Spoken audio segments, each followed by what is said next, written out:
That's a knock on Truth's door.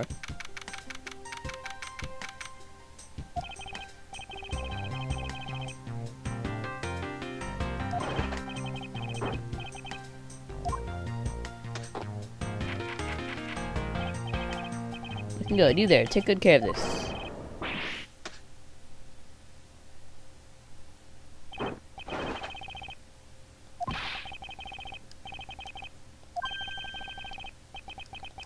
Is this some kind of joke? It's no joke. We know, Mr. Jack Portsman, that you are the guilty party in this case.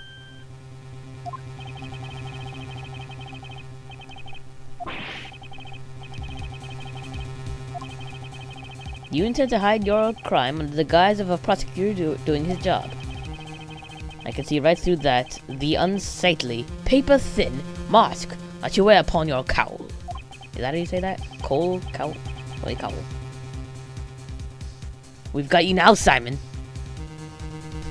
This is what you get for all those dreams you've ruined on American Idol.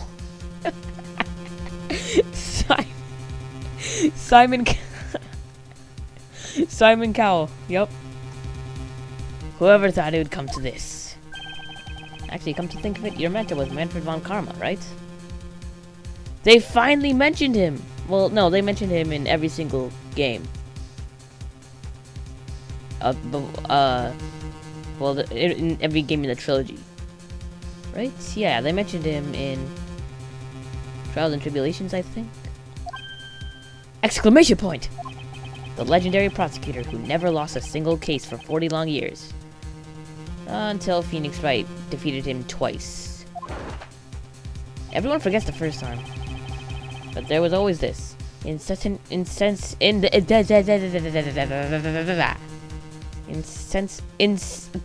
Forget it. Chatter about forged evidence with that guy. It really teaches me that I've got to stay on the lookout for false accusations, you know? Hold on, let me just... Are you done trying to play mind games with me? Because they won't work. The only thing you should be using that mouth of yours, for now, is explaining yourself. Although that too will only dig your hole deeper. Either way, your game's up. You tell him, Edgeworth. Let's do this.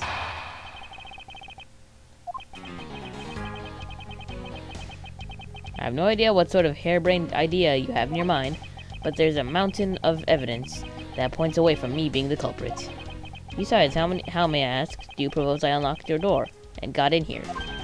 Look, I feel bad doing this to you, but I've got work to do, so we're done here. Sorry, but we are not finished yet.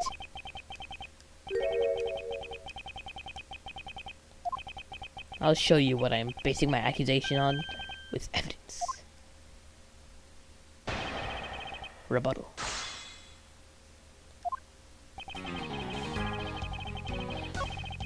There's a mountain of evidence that points away from me being the culprit. How, may I ask, do you propose I unlocked your door and got in here? Objection! Why does he nod his head first? With the master key. Objection!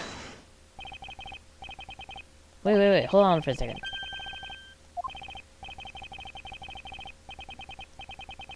You were able to open my door without lifting a single finger. Well, maybe you did, but only to direct. Whoa! That's the door. This is wow. Maggie, you messed up. The objection theme. Oh, that's right. You used your finger to direct this person to open my door with the key. Take that! This music. You asked Miss Bird to open your own office door for you, yes? Yeah, I kind of forgot my key at home. Happens a bit too often for my taste, you know? But the room you had Miss Bird open at that time was not your own, was it? What? You have quite the imagination. Well, why don't we ask the girl herself whose door she opened, shall we? I'm certain that it was Mr. Portsman's door, sir. I checked the number plate to make sure I was...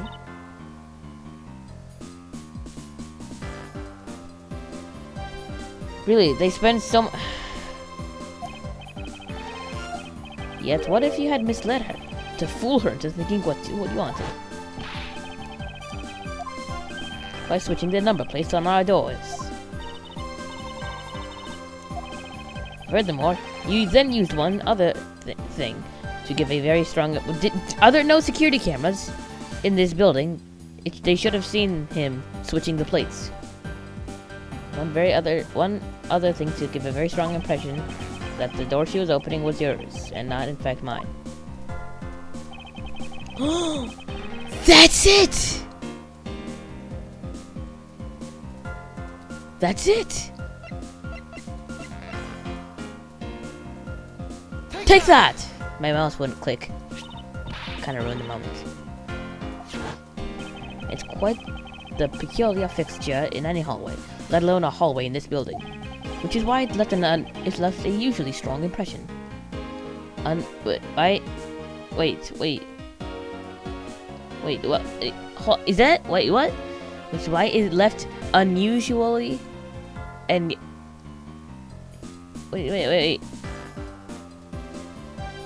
Is that even I don't even know. It's an object perfectly suited to sit just outside the office of a peculiar prosecutor. Ooh, we got the surprise. Well, that animation. Because there was a basketball hoop sitting there, I thought the door I was opening had to be Mr. Portsman's. There are signs that the hoop has been moved. To sit in front of my office, to be sure.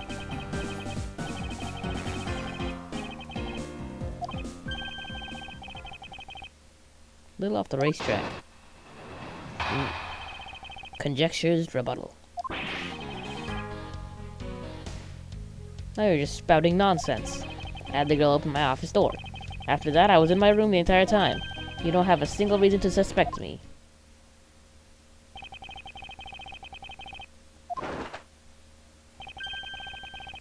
I'm as pure and innocent as my jacket. And Miss Bird is as dirty and guilty as the jacket she wears. Oh! Please calm down, for I intend to show who is the one truly covered in slime here.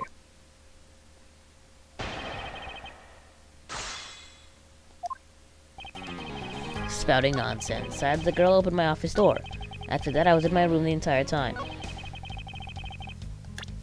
No reason to suspect you.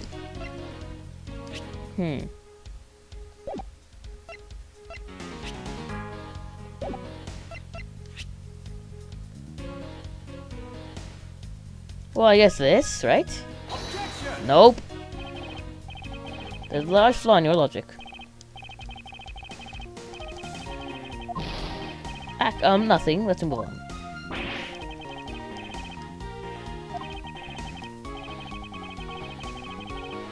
Or else the truth will slowly slip away. Remain calm, Miles. It's the only way. He seems to be trembling a little. One more little push. All I have to do is find the flaw in his testimony. Are we gonna get the pursuit theme for this game? Hold it.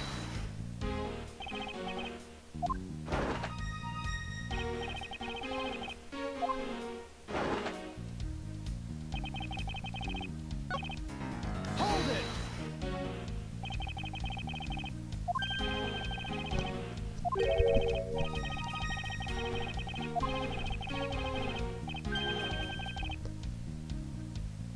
How that with the weakest legal muscles. Hold it. Objection. Objection. Objection.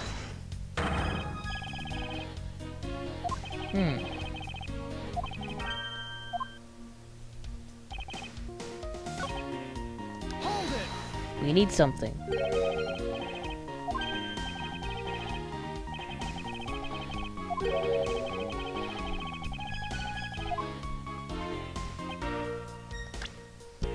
Is there anything on the key?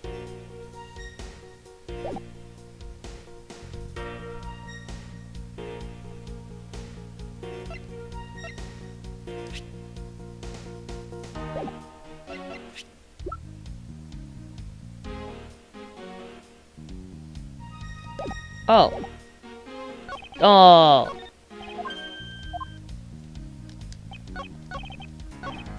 Okay, okay. So it's either the key or the office. Well, I guess this. Nope. I must object to your line of logic. It's... yes, well.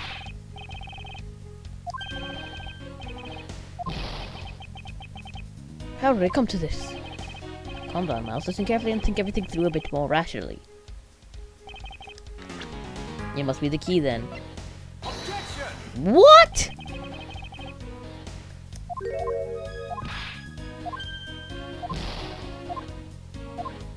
I have to stay calm and think.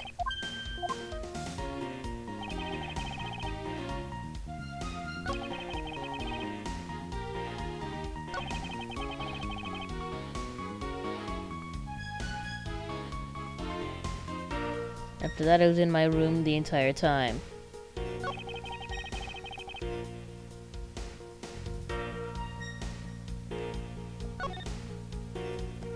Is this the contradiction?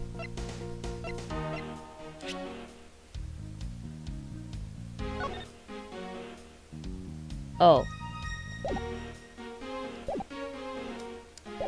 Okay, yep. Yep.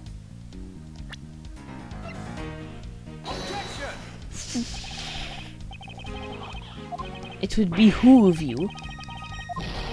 I'm being stupid. So stupid.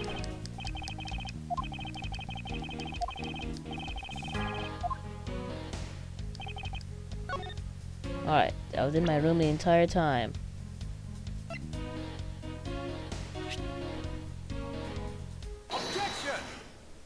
Yes, there it is!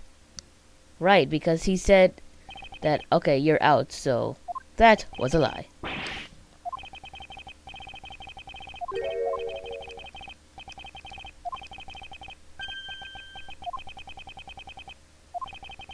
You were not in your room. The victim came to call on you. So then, where were you, and what were you doing? Shall I explain it in full detail for you? Turning the volume up. Oh! Yes! Oh, it's so good. You have no evidence that I made the girl open your door for me. Oh, but I do. I have very decisive evidence. This is proof positive that you had Miss Bird open the door for you.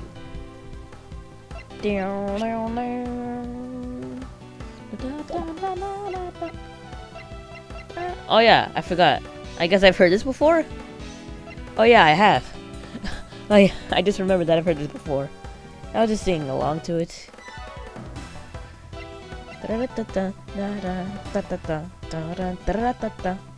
It's too good. Alright. Proof positive that you had Miss Bird open the door for you.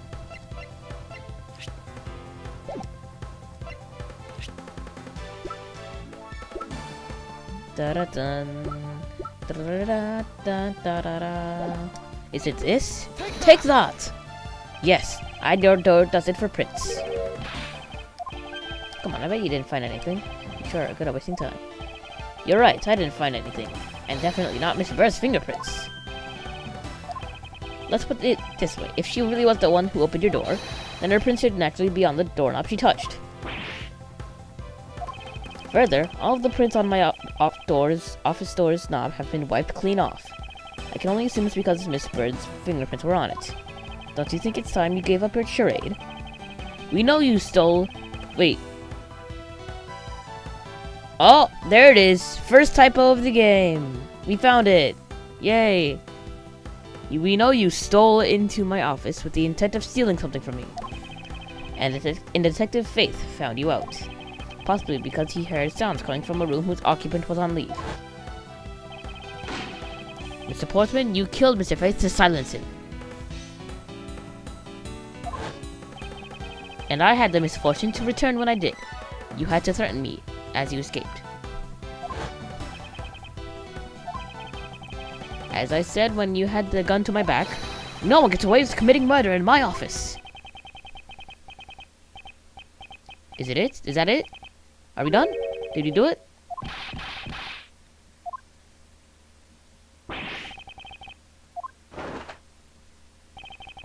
Well, look at that stiff seriousness on the face of this office's finest prosecutor.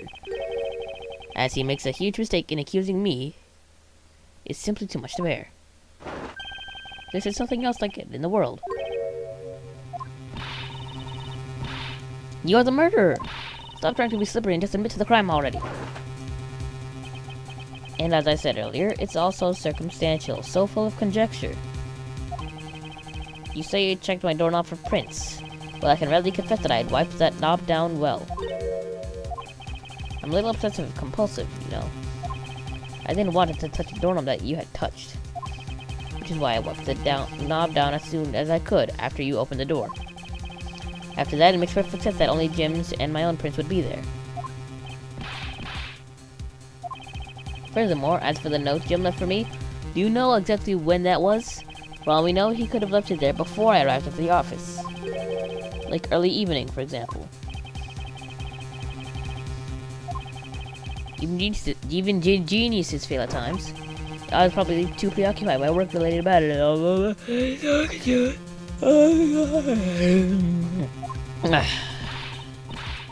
Now that's just a flat-out lie. There's no way you didn't notice a note that size. Oh, but you can't prove that, can you?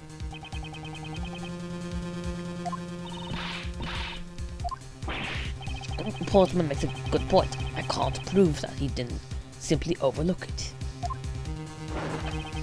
Besides, I have an airtight alibi. I only realized that I had one just now, as we were talking. I guess it would have been better for all of us if I had told you sooner.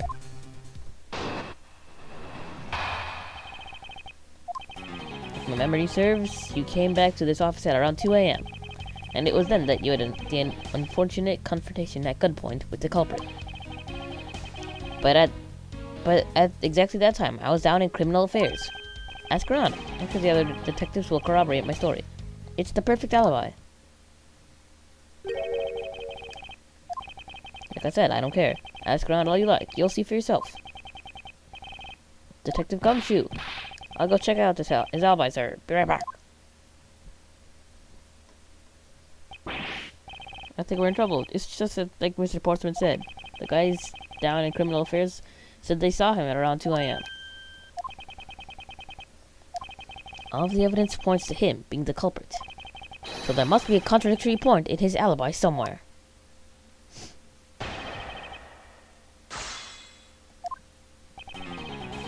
If memory serves, you came back to this office at around 2 a.m. Wait. Was it 2 a.m.? I guess, yeah.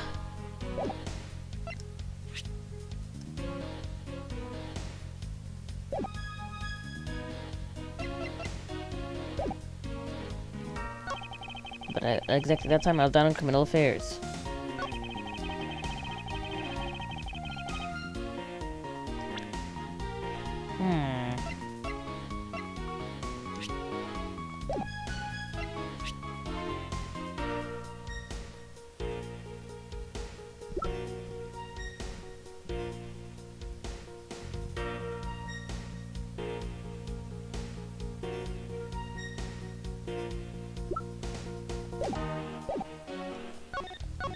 Actually, I have an idea.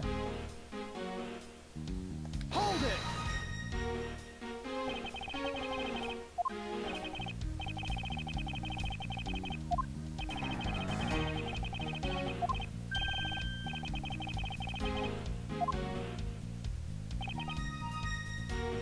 Hold it!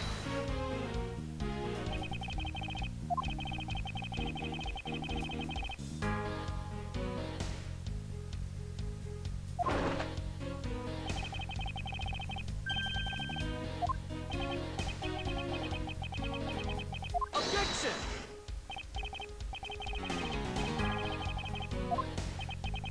I'm beginning to feel like I'm the one being interrogated here.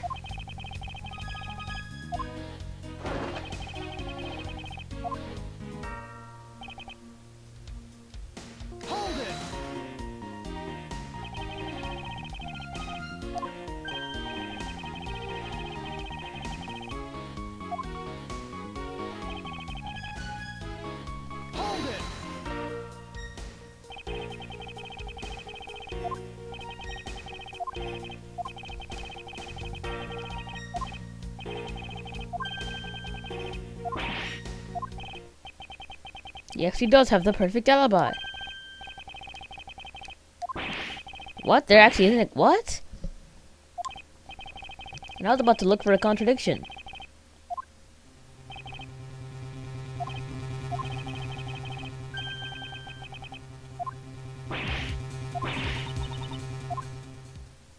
No! Is there nothing I can do? There must be a way to turn this situation around. If I only had a clue. Did I miss something that can help me cast doubt on his alibi? The intruder I met could not have been Portsman. Then who could it have been? Logic stuff. Come on. I need to calmly think this through, and one more time, and with logic.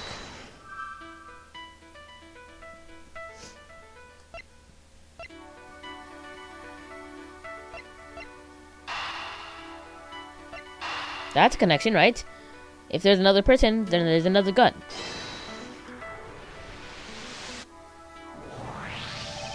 There were 2 bullets left at the scene of the crime. One that robbed Mr. Faith of his life. And one that nearly robbed me of my jacket. However, the murder weapon only shows signs of being fired once, meaning that it is entirely possible. Yawns. But seeing as how the killer had to steal Mr. Faith's gun, I doubt that the killer had another gun up their sleeve. Therefore, the second gun could have been the property of an entirely different person, which could mean that there was another person who paid a visit to my office tonight. Alright, it's still the same night. I forgot. Maybe the victim and his killer weren't the only visitors to my office.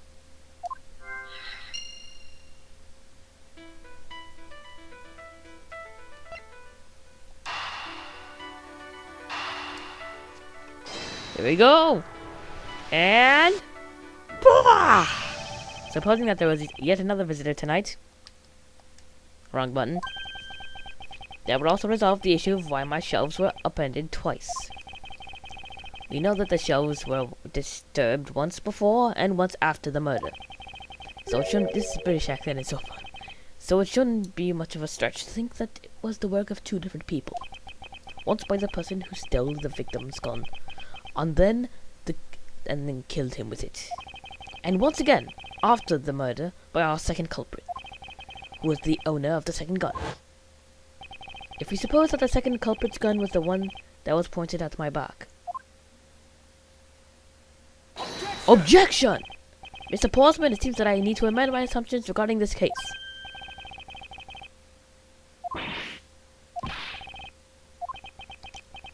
This has been a big misunderstanding on my part from the start. I had assumed that the person I ran into was the killer, but that may not be the case. The person I ran into was just your average thief. But sir, doesn't that cause some sort of contradiction in the facts? Why are you talking so slowly?